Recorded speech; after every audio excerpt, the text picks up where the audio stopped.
नमस्कार, मी सुजित खोत. आपण पाहतात SB9 मराठी. SB9 मराठीमध्ये आपल्या सर्वांचं स्वागत. पलूस तालुका या ठिकाणी लोकशाहीर अण्णाभाऊ साठे यांची जयंती मोठ्या उत्साहामध्ये साजरी करण्यात येते. आज आपल्याबरोबर सोनाली चॅरिटेबल ट्रस्ट पलूसचे अध्यक्ष आज आपल्यासोबत आहेत. त्यांची आज प्रतिक्रिया जाणून घेऊया. नमस्कार. आज या ठिकाणी लोकशाहीर अण्णाभाऊ साठे यांची जयंती उत्साहात साजरी होते. त्या पाठीमागचं ठोस कारण आणि लोकांचा आपल्याला जो मिळालेला प्रतिसाद आहे त्या संदर्भात माहिती द्या. अण्णाभाऊ साठे यांची 105वी ही जयंती आणि एक व्यक्ती भारतामध्ये होऊन गेली ती म्हणजे अण्णाभाऊ साठे.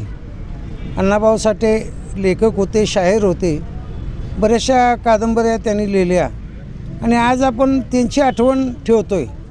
आणि प्रत्येक वर्षी जे युवा कार्यकर्ते आहेत, अध्यक्ष प्रशांत सदामते असतील, पुन्हा रोहित सदामते का, असे त्यांचे जे सहकारी असतील सगळे, त्या सर्वांनी मिळून प्रत्येक वर्षी हा कार्यक्रम घेत असतात. आणि मला या कार्यक्रमाला याची संधी या 4-5 वर्षामध्ये कंटिन्यू येते.